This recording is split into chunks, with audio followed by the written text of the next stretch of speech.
تو اہل یہود جو ہے وہ اونٹنی کا دودھ نہیں پیتے، اونٹ کا گوشت نہیں کھاتے، تو مسلمانوں میں فرض نہیں ہے اونٹنی کا دودھ پینا۔ ہمارے ہاں ہمارے خطے میں تو ویسے ہی رواج نہیں ہے، گائے یا بھینس کا دودھ پیتے ہیں۔ ہو سکتا ہے میں یہاں ہاتھ کھڑے کروں کہ کون کون ہے جس نے اونٹ کا دودھ پیا، تو بہت سارے لوگ ہیں ہم نے کبھی نہیں پیا اونٹنی کا دودھ، اونٹ کا گوشت کبھی نہیں، کا رواج نہیں ہے۔ لیکن وہ لوگ کہتے ہیں کہ چونکہ ہم اس مذہب سے اس طرف آئے تھے یہودی مذہب چھوڑ کے، تو وہاں چونکہ منع تھا تو طبیعت میں تھوڑی سی ناپسندیدگی تھی اونٹ کے گوشت کے تعلق سے، اونٹنی کے دودھ کے تعلق سے، تو دل میں خیال آیا کہ مسلمانوں میں فرض نہیں اور وہاں منع ہے۔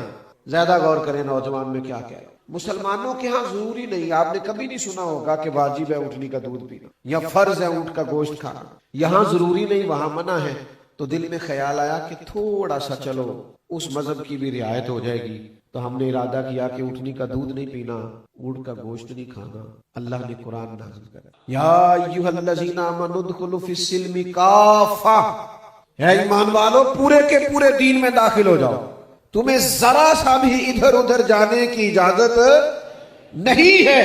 یہ کیا بات ہوئی کہ تھوڑا سا یہ بھی اور تھوڑا سا وہ بھی، تھوڑا سا برادری بھی، تھوڑا سا قبیلہ بھی، تھوڑی سی دنیا داری بھی؟ نا نا، غلام فریدہ میں ساری تیری، ساری تیری، آپ کو مکمل اس طرف جانا ہے۔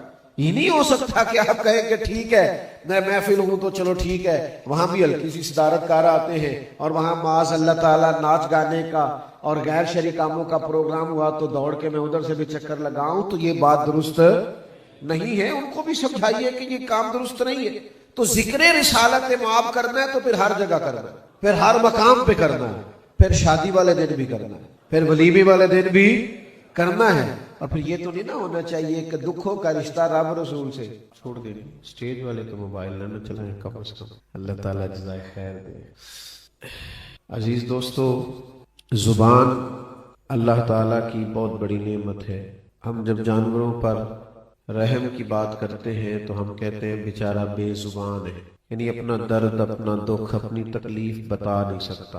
زبان بڑی نعمت ہے کہ آپ اپنا معافی ضمیر کہہ سکتے ہیں، دل کی بات بتا سکتے ہیں، اپنے دکھ کا اظہار کر سکتے ہیں، لیکن زبان کی نعمت کا بھی صحیح استعمال کرنا بڑا ضروری ہے۔ اگر اسی کا غلط استعمال کر لیا جائے تو یہ زبان ہی بعض اوقات بہت سارے مسائل کا سبب بن جاتی ہے۔ مشکات شریف میں حدیث ہے، نبی کریم صلی اللہ تعالی علیہ وسلم بیان فرماتے کہ تم کبھی کبھی بات کرتے کرتے ایسا جملہ بولتے ہو تمہیں پتہ بھی نہیں ہوتا اور اللہ تمہارے لیے جنت کا فیصلہ فرما دیتا ہے، اور تم بات کرتے کرتے کبھی کبھی ایسا جملہ کہتے ہو تمہارے علم میں بھی نہیں ہوتا، تمہاری توجہ بھی نہیں ہوتی، اور اللہ تمہارے لیے جہنم کا فیصلہ کر دیتا۔ معاذ اللہ، سوچ کر بولنا چاہیے، صحیح بات کرنی چاہیے، شر سے، غیبت سے، فتنے سے، بری بات سے اور طعنہ زنی سے اپنی زبان کو محفوظ رکھنا چاہیے۔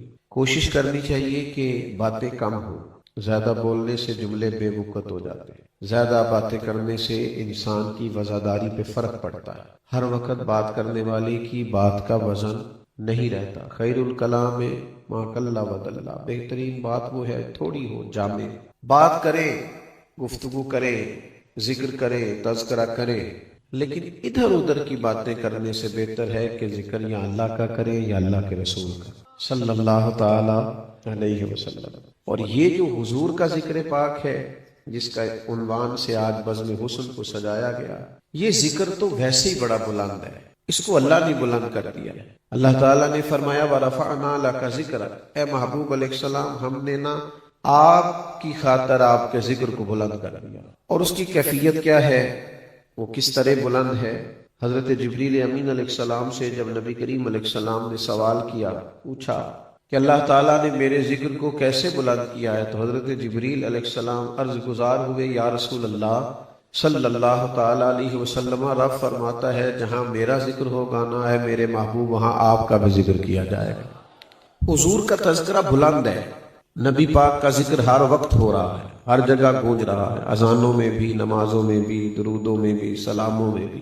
جتنی کتابیں حضور کی سیرت مقدسہ پر لکھی گئی ہیں، جتنی حضور کی نعت کہی گئی ہے، جتنا حضور کے محاسن کا بیان کیا گیا ہے، جتنا فضائل، خصائل، شمائل کا بیان کیا گیا ہے، کوئی سوچ بھی نہیں سکتا۔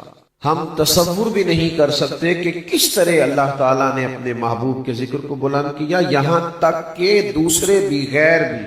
اللہ کرے آپ موبائل کم دیکھیں اور میری بات زیادہ سنیں، ذرا آمین تو کہیے گا۔ موبائل تو آپ کے پاس ہی ہے یار، اور پھر یہ کہ موبائلوں میں تو ملاقات پہلے بھی رہتی ہے، تو میرا دل تھا کہ آج کوئی درمیان میں شریکہ نہ بنے، آپس میں بات چیت کریں۔ تو کافی سارے کیمرے لگے ہوئے ہیں، یہ آپ کو دے دیں گے، بس باقی دوست میری بات پر توجہ کریں۔ عزیز دوستو، غیروں نے حضور کی یہ شعر غیر مسلم کے ہیں، وہ کلمہ نہیں پڑھتا تھا، غیر مسلم کے شعر۔ وہ کہتا ہے یہ کس نے ذروں کو اٹھایا اور صحرا کر دیا، یہ کس نے قطروں کو ملایا اور دریا کر دیا، یہ بھلا کس کی حکمت نے یتیموں کو کیا در یتیم اور غلاموں کو دنیا بھر کا مولا کر دیا۔ تو غیروں نے مناقب کہے، نعت کہی، ذکر کیا، تذکرے کیے۔ ایک صدر گزرا ہے امریکہ کا، تو وہ جیسے ہی برسر اقتدار آیا، لوگوں نے اس سے پوچھا کہ ہر آدمی کوئی نہ کوئی ویژن بیان کرتا ہے، تمہارا بھی کوئی ویژن ہوگا؟ ہر آدمی کسی نہ کسی پالیسی کے تحت اپنے ملک کو چلاتا ہے، تو کوئی تمہاری بھی پالیسی ہوگی۔ وہ سیاہ فام صدر تھا، اسے کالا کہہ کے پکارا جاتا تھا، بہت لمبا عرصہ نہیں گزرا اسے رخصت ہوئے صدارت کے عہدے سے۔ اس سے لوگوں نے پوچھا کہ بھائی تم کس طرح اپنے ملک کو چلاؤ گے؟ تو کہنے لگا میرے پاس نا مسلمانوں کے نبی صلی اللہ تعالی علیہ وسلم کا ایک فرمان پہنچا ہے، اور وہ میری پالیسی ہے، اور وہی میری زندگی کی، نجی زندگی کی بھی وہی پالیسی ہے، اجتماعی زندگی میں بھی میرا وہی دستور ہے، اور میں اسی کے تحت سارے نظم کو لے کے چلوں گا۔ تو لوگوں نے کہا وہ کیا؟ کہنے لگا نبی رحمت صلی اللہ علیہ وسلم نے فرمایا مومن وہ ہے جو اپنے لیے پسند کرے وہی اپنے بھائی کے لیے بھی پسند کرے۔ بس میں کوشش کروں گا کہ وہ چیز جو ٹھیک نہیں ہے میری نظر میں وہ کسی اور تک نہ جائے، وہ قانون نہ بنے جو میں اپنے لیے درست نہیں سمجھتا تو دوسروں کے لیے بھی میں اس قانون کو مرتب۔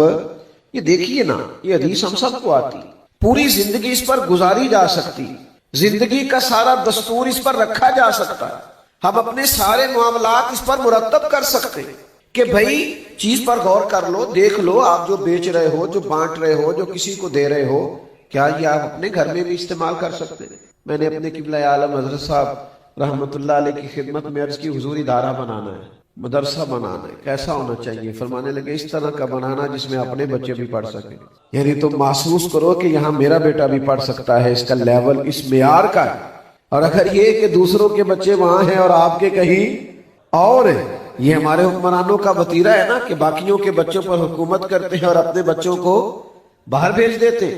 تو انداز یہ رکھیے ہمیشہ زندگی کا کہ جو اپنے لیے پسند کرے وہی دوسروں کے لیے۔ تو عام دام برسر مطلب حضور کا ذکر تو غیر بھی کر رہے ہیں، نبی پاک کے تذکرے تو جگہ جگہ ہیں، گلی گلی ہیں، نگر نگر ہیں۔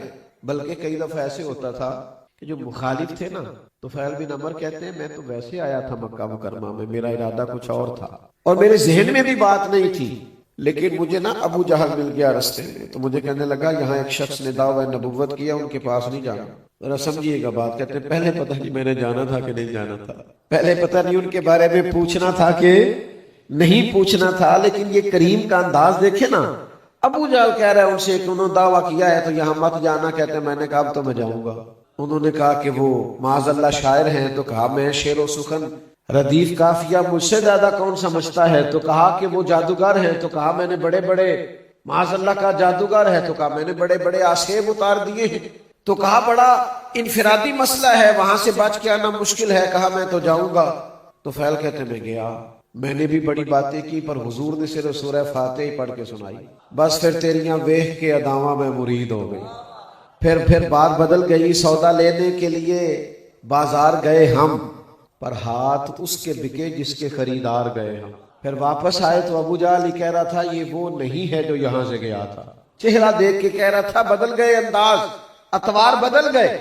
تو بھائی غیر بڑا ذکر کرتے رہے، غیروں نے بڑے تذکرے کیے میرے نبی پاک، اللہ نے کروا لیے کوچا کوچا، کریا کریا، نگر نگر، حضور کا ذکر جاری تھا، جاری ہے اور جاری۔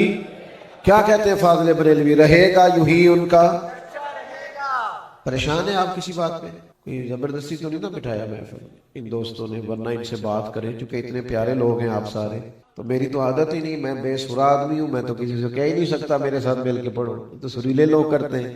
تو اتنا تو آپ کہہ سکتے ہیں نا کہ رہے گا یوں ہی ان کا۔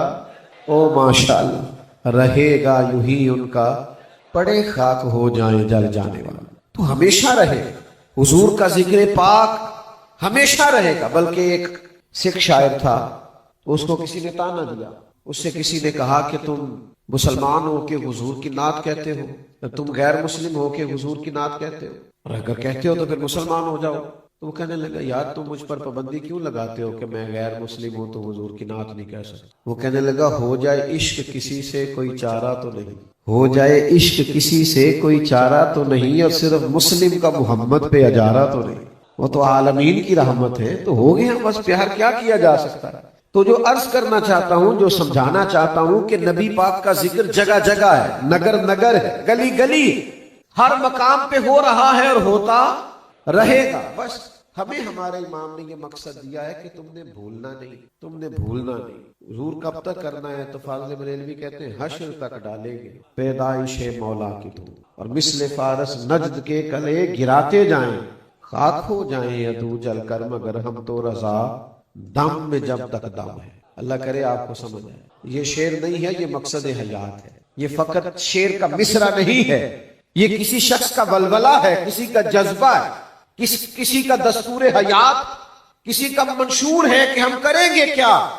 کہتے خاک ہو جائیں عدو جل کر مگر ہم تو رضا دم میں جب تک دم ہے ذکر ان کا سناتے جائیں.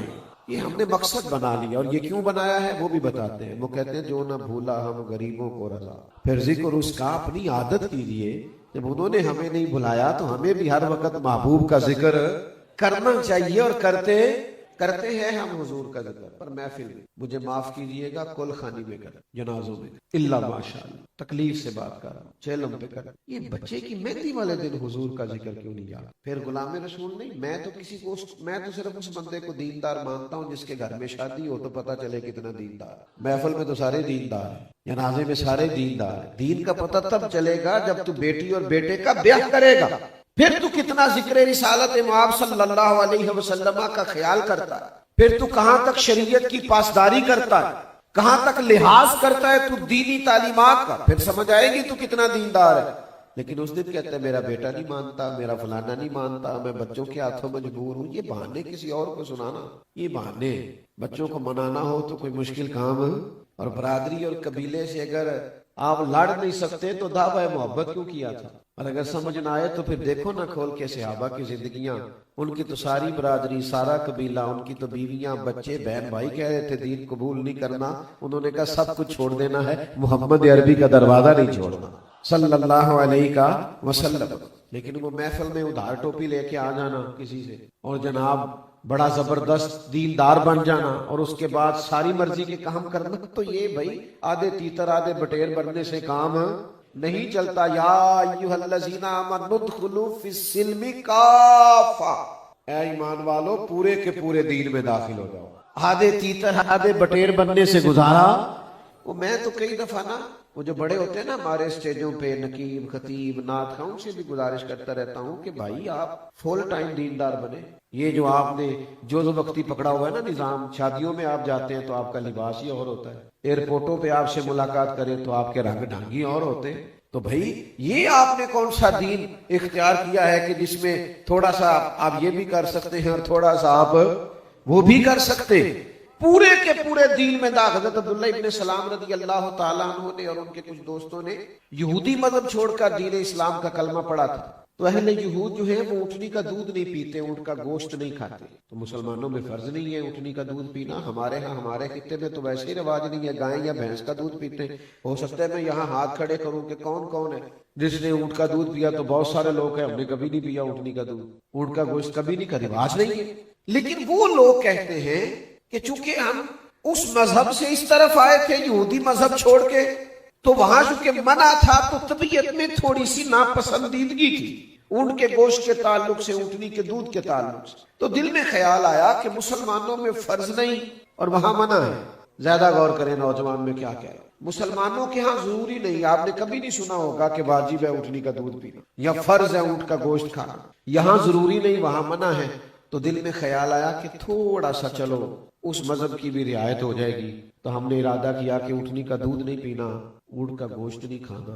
اللہ نے قرآن نازل کرا یا ایھا الذین آمنوا ادخلوا فی السلم کافہ، اے ایمان والو پورے کے پورے دین میں داخل ہو جاؤ، تمہیں ذرا سا بھی ادھر ادھر جانے کی اجازت نہیں ہے.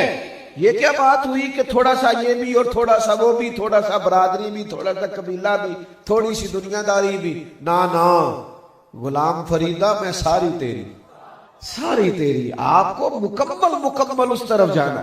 یہ نہیں ہو سکتا کہ آپ کہیں کہ ٹھیک ہے میں محفل ہوں تو چلو ٹھیک ہے، وہاں بھی ہلکی سی صدارت کار آتے ہیں اور وہاں معاذ اللہ تعالیٰ ناچ گانے کا اور غیر شرعی کاموں کا پروگرام ہوا تو دوڑ کے میں ادھر سے بھی چکر لگاؤں، تو یہ بات درست نہیں ہے. ان کو بھی سمجھائیے کہ یہ کام درست نہیں ہے. تو ذکر رسالت معاب کرنا ہے تو پھر ہر جگہ کرنا ہے، پھر ہر مقام پہ کرنا ہے، پھر شادی والے دن بھی کرنا ہے، پھر ولیمے والے دن بھی کرنا ہے. اور پھر یہ تو نہیں نہ ہونا چاہیے کہ دکھوں کا رشتہ رب رسول سے، جب دکھوں کا وقت آیا تو اللہ رسول کا نام لے لیا اور جب سکھ ملے تو نہ. مومن کی شان یہ ہے کہ اس کے سارے رشتے ہی اللہ رسول کے ساتھ. تو نبی کریم کا ذکر ہر موقع پر. نوجوانوں اڑ جاتے ہو نا ذات کے لیے، اڑ جاتے ہو میں نے یہی لینا ہے. بچے ضدیں کرتے ہیں نا، کاش کوئی ایک آدھ ضد تم نے حضور کے لیے بھی کی ہو. نہیں میری شادی پہ کوئی غیر شرعی حرکت نہیں ہوگی، یہ میرا فیصلہ. میں کوئی وہ کام نہیں کرنے دوں گا جو شریعت سے ٹکراتا ہے، یہ میرا یار اس کے لیے بھی تو کبھی کھڑا ہو کے دیکھنا، اس کے لیے بھی تو ڈٹ کے دیکھ تاکہ تیرے باطن میں وہ خاص نور پیدا ہو جو بندہ مومن کی شان ہے. تو بس ایک تو یہ کہ حضور کا ذکر پاک کرنا ہے اور خوب کرنا ہے، لیکن دو تین چیزیں زیر غور رہے. باقی سارے تذکروں کا رنگ اور ہے، حضور کے ذکر کے آداب اور ہیں. اس ادب کا خاص خیال رکھنا، تھوڑا سا نا خاص قسم کا ذوق ہو حضور کے ادب کا، خاص قسم کا دیکھیں کسی حدیث میں نہیں آیا، کئی حکم نہیں نبی پاک علیہ السلام کا کہ میری حدیث لکھو تو پہلے غسل کرو، کپڑوں کو خوشبو لگاؤ، 2 رکعت نماز نفل پڑھو، کہیں لکھا.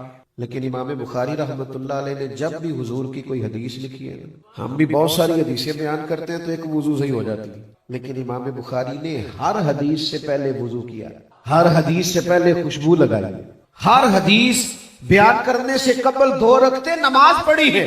اس لیے کہ ذکر عام نہیں، مدینے والے کا ذکر ہونے لگا، یہ رسول کریم کی بات ہونے لگی، یہ نبی پاک کے تذکار جمیلہ چھڑنے لگے. انہوں نے ہر موقع سے پہلے اپنے آپ کو اس ترتیب سے تیار کیا جو ادب کا تقاضا ہے، محبت کا تقاضا ہے، شوق کا تقاضا ہے، معرفتگی کا تقاضا ہے. پھر قابل غور بات یہ ہے، میں کہہ چکا ہوں کہیں تاکید نہیں آئی، لیکن کسی شخص نے مزہ لینا ہو نا، کسی بات کا سرور حاصل کرنا ہو تو یہ اس کی اپنی نیت اور ارادے پہ ڈیپینڈ کرتا ہے. کچھ لوگ کسی سے ملنے جاتے ہیں تو اٹھ کے چلے جاتے ہیں، اور کچھ کسی سے ملنے جاتے ہیں تو سارے آداب کا خیال کر کے جاتے ہیں. وہ سارے آداب کا جو خیال کر کے جاتا ہے اس کا کشکول بڑا سیدھا ہوتا ہے، وہ فیض سے کشکول بھر کے لوٹتا ہے. پیالہ تو سیدھا ہونا چاہیے نا کچھ لینے کے لیے. تو یہ بات سمجھ لیں اور اس کو یاد کر لیں کہ حضور کا ذکر پاک تھوڑا انفرادی ہے. ہمارے اسٹیجوں پہ بعض اوقات بڑی بھاگ دوڑ ہوتی ہے حضور کے ذکر پاک کے لیے. میں تو خیر کمزور آدمی ہوں تو کئی دفعہ ڈر جاتا ہوں. وہ جب نقیب بھاگ کے ادھر چلا جاتا ہے نا، پھر بھاگ کے ادھر چلا جاتا ہے، انہوں پوچھئے کی اور لگا کہنا میں جملہ دین لگا. تو جملہ دین لگا کہ بم جلان لگے؟ تو کر دے جو بات کرنی ہے ختم. اور پھر تو نے کتنی دفعہ کہا ہے اپنی نقابت میں اور خطابت میں کہ سارا قرآن حضور کا ذکر ہے، تو پڑھنا چاہ رہا ہے. پھر آپ یہ مہذب اسٹیج ہے، اس کو آپ اس کے آداب کا خیال کریں. یہ کوئی ایسا نہیں ہے کہ آپ کی جو طبیعت میں ہے اور جس طرح کا آپ کا مزاج آیا آپ اس طرح کا کریں. اس ذکر کے تقاضے اور ہیں، اس ذکر پاک کا انداز تھوڑا اور ہے. یہاں آپ کو بہت زیادہ سمٹ کے بہت زیادہ اے پائے نظر ہوش میں آ کوے نبی ہے، آنکھوں سے بھی چلنا یہاں بے ادبی ہے. جملے دھلے ہوئے ہو، لفظ باوضو ہو، بات کرنے میں قرار ہو، کہنے والا مؤدب ہو، سننے والا ادب سے بیٹھا ہو. یہ ساری کیفیات سے سرشار جب ذکر ہوگا تو پھر ذکر رسالت مآب کی لذت اور روحانیت حاصل ہوگی. امام مالک رحمۃ اللہ علیہ کے دروازے پہ دستک ہوتی تھی. بہت بڑے فقیہ تھے، مجتہد تھے، امت ایک بہت بڑی تعداد ان کی تقلید کرتی ہے. تو امام صاحب کے دروازے پہ دستک ہوتی تو پوچھتے کون آیا ہے؟ تو عرض کی حضور ایک سائل ہے، سوال کرنا چاہتا ہے، دین کے بارے میں کچھ پوچھنا چاہتا ہے. تو آپ فرماتے اس سے پوچھو، کوئی فقہ کا مسئلہ پوچھنا ہے یا حدیث پاک؟ کہتا ہے حضور اس نے ایک فقہی جزئیے کے تعلق سے کچھ بات پوچھنی تھی، تو امام صاحب تشریف لاتے، باوضو بات کرتے اور اس کو رخصت کر دیتے، لیکن اگر وہ کہتا نا میں نے حضور کی حدیث سننی ہے، آ میرے دل آمنہ کے لال کی باتیں کرے، تو پھر امام صاحب پہلے امامہ باندھتے، خوشبو لگاتے، جبہ اوڑھتے، اور بندہ چاہے ایک سامنے بیٹھا ہے حدیث سننے والا، امام صاحب منبر پہ بیٹھ اللہ کی حمد کرتے، حضور کی بارگاہ میں درود و سلام عرض کرتے، اور پھر جھوم جھوم کے حضور کی حدیث بیان کرتے۔ یہ کیفیات پیدا کریں نا، یہ ذوق لائیں نا، آپ کا وہ انداز تھوڑا نرالا اور انفرادی ہو، نعرے تھوڑے بھی لگ جائیں تو خیر ہے، ادب قائم رہنا چاہیے۔ داد چلے، اب میں کوئی ثقیل سخت جملہ نہیں کہتا، داد امداد تھوڑی بھی ہو جائے تو خیر ہے، لیکن ادب بہرحال قائم رہنا چاہیے۔ ہر چیز جو ہوتی ہے وہ اس لیے نہیں ہوتی کہ بندہ ضروری فیمس ہی ہو اور نعرے لگے اور داد ہی ملے، اثر کرے نہ کرے سن تو لے میری فریاد، نہیں ہے داد کا طالب یہ بندہ آزاد۔ کچھ لوگ اس سے بھی آزاد ہوتے ہیں، وہ کہتے ہیں داد نہیں لینی، قیامت کے دن شاباش لینی، ان کو اس سے بھی تھوڑا سا نا وہ تھوڑے سے بے نیاز ہو جاتے ہیں۔ دیکھیے نا علامہ اسماعیل حقی نے لکھا ہے کہ جب جناب ابو بکر صدیق رضی اللہ تعالیٰ عنہ نے کلمہ پڑھا نا تو یہ بریکنگ نیوز تھی مکہ مکرمہ، اتنا بڑا تاجر مسلمان ہو، اپنے قبیلے کا سربراہ مسلمان ہو گئے، خبر پھیل گئی، اور تاجر کے دوست بھی تاجر ہی ہوتے ہیں، بڑے بڑے لوگ ان کے دوست تھے، تو ایک جماعت مرتب ہوئی جس نے کہا کہ پتہ تو کریں واقعی جناب صدیق اکبر مسلمان ہو گئے، معلومات تو کریں۔ ان کے نام بتاؤں کون کون تھے؟ حضرت عثمان غنی، حضرت سعید بن زید، اس طرح کے کچھ صحابہ جو بڑے تاجر ہیں اور اپنے قبیلے میں قد کاٹ رکھتے، نامی گرامی لوگ، انہوں نے کہا کہ یار یہ خبر پھیل گئی ہے کہ جناب صدیق اکبر اور بڑے دھیمے ہیں، بڑی بہترین رائے رکھنے والے، سوچ سمجھ کر فیصلہ کرنے والے ہیں، اور ایک بہترین تاجر ہیں۔ اور تاجر جو ہوتے ہیں وہ گھاٹے کا سودا کرتے ہیں، سوچ سمجھ کے چلتے ہیں، تو جناب صدیق اکبر مسلمان ہو گئے تو معلومات تو کریں، تو وہ سارے جمع ہو کے جناب صدیق اکبر کے پاس آئے۔ ادھر دیکھنا نوجوانوں میری طرف، نے آ کے کہا ابو بکر سنا مسلمان ہو گئے آپ؟ فرمایا یہ کوئی سادہ سا سوال تو نہیں، بیٹھو دیتے ہیں جواب، یہ کوئی عام سی بات تو نہیں، یہ بس وہ جملہ تو نہیں نا کہ ہاں کہہ دی یا نہ کہہ دی اور بات ختم ہو گئی۔ فرمایا بیٹھو کرتے ہیں بات۔ جناب صدیق اکبر رضی اللہ تعالیٰ عنہ نے ان کو بٹھا لیا، پھر اس شوق سے حضور کا ذکر کیا، میری طرف دیکھیے گا، اس محبت سے نبی پاک کا تذکرہ چھیڑا۔ کچھ لوگ بات کرتے ہیں تو ان کا پورا لب و لہجہ اس پہ محو ہو جاتا ہے، ان کی آنکھیں بھی بولتی ہیں، ان کی روح بھی اس میں اتر جاتی ہے، وہ بات کرتے ہیں تو وہ پوری لذت اور پورا کیف اور پورا سرور، یعنی ایک ایک حرف سجن دے نادا سانو دس دا وانگ قرآن تے سورت یار دی ویندیاں رہنا، اے سب عملاں دی جان ہے، سجنا ساڈا دین کی پوچھنا ہے، ساڈا ایہوئی دین ایمان ہے۔ ایک ایک بات کیف والی، سرور والی، دھلی ہوئی، لذت والی، مٹھاس والی۔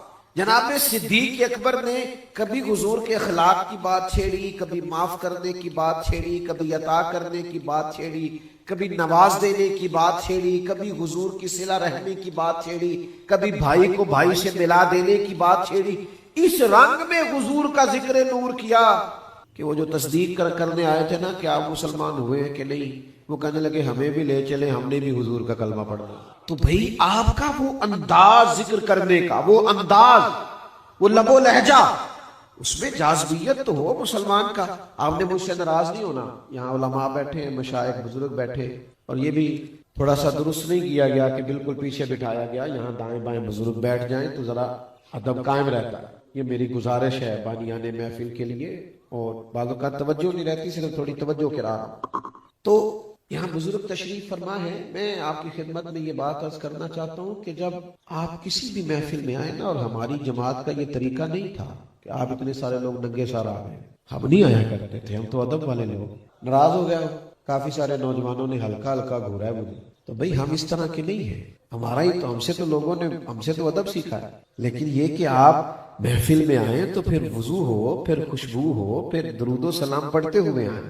ہماری محفلیں تو نور بھر دیا کرتی تھی، یہ تو کیف اور سرور سے مالا مال کر دیا کرتی تھی، ان محفلوں کا تو کوئی رنگ دبالا ہوتا تھا، اس کا سٹیٹس لگانا ضروری نہیں، اس سے روح تازہ کرنا ضروری۔ یہ سیاسی جلسے نہیں، اس میں تصویریں نہ بھی آئیں تو گزارا ہوتا ہے، لیکن روح لگی ہوئی ہو،